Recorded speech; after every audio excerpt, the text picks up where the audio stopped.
as you know, we're taking some questions that have been sent in to us. I just want to start with the basic one. If you want a currency union, to be in the European Union, to keep the Queen and NATO membership, what difference is independence going to make?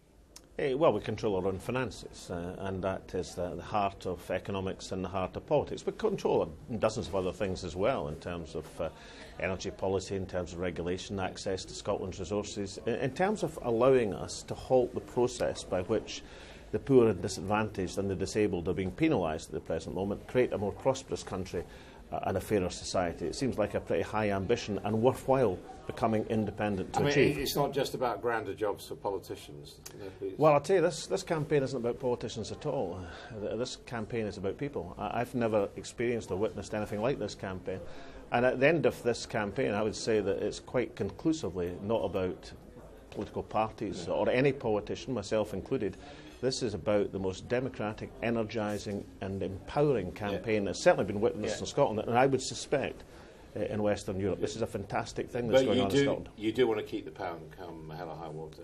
Well, we want to keep the pound because it's sensible, because England is our biggest trading partner and Scotland is England's second biggest trading partner after the United States of America. So a common sense agreement on a common currency makes sense. But you might not get an agreement. I mean, you have to accept that. Well, I think probably one of the big revelations in this campaign was when Alistair Darling announced in the BBC debate 2 weeks ago, of course you can keep the pound. Now, the interesting thing... technically you can. We all know that. Any currency. But that is not what George Osborne said a few months ago. No, he said he wouldn't agree to you keeping it. Not at all. He said if you walk out the union, you can't use the pound. There is a difference between a currency union and simply adopting a currency, as some banana republics have done. I'm not disputing that. What I'm saying is better together leaflets, and indeed George Osborne, when he launched this embargo, this political posturing that he thought would scare the Scots, he didn't say that. He said you can't have the pound, and the leaflets say you can't have the pound. The leaflets are wrong.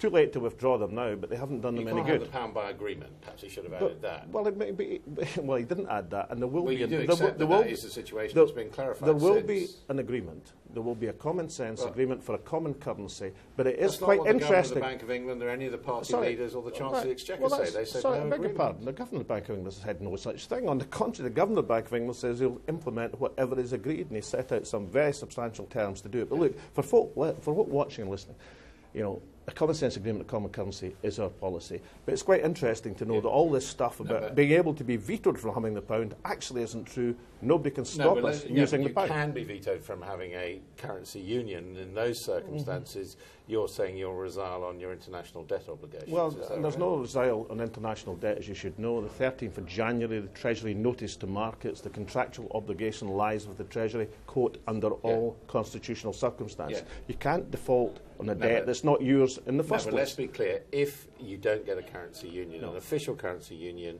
you, as the leader of an independent Scotland, won't take responsibility for Scotland's share of the national debt. Well, let's be clear. Our proposal is to have a share... No, sorry. I understand No, Adam, let's be clear. Our proposal is to have a responsible share of assets and liabilities. Clearly it follows, if we were denied, since we can't be denied using the pound, that's now admitted, if we were denied our share of the Bank of England assets, which are the gold reserves, the ones that Gordon Brown didn't sell off, the currency reserves...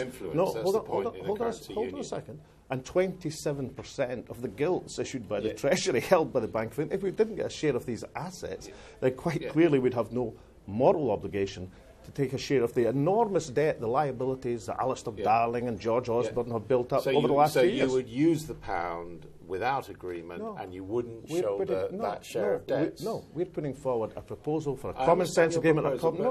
But I've interviewed the other side, and I know what they're saying, and they're saying there's no deal on that. Yes, and we know what they're saying. We also know what they say in private to the Guardian newspaper. Of course, there'll be a currency union. And, of course, one of the reasons why there will be a currency union is George Osborne is not going to present every Scot with £1,000 a year by giving us a position where we don't have to finance his national debt. Let's assume things go your way. Here's a question from Peter B. Well, you're going to share the pound. Why not share the oil? Well, the financial assets of the country are held by the Bank of England. So you want your share of gold from London, but the rest of the UK doesn't get its share of oil? There's quite a difference between tangible assets, geographical assets. Gold is a tangible asset. No, the point is that financial assets are held by the Bank of England. I want to have a situation where we take a share of financing of the liabilities of the country, quite clearly. And nobody, let's focus Scotland watching this, will be saying, what on earth are you saying? If you didn't get a share of the assets of the Bank of England, why on earth would you take a share of the liabilities? If you did get a share of the gold, why not give the rest of the UK a share of the oil? It's not just the gold, it's the foreign currency reserve, it's the gilts that are held by the Bank of England under quantitative easing.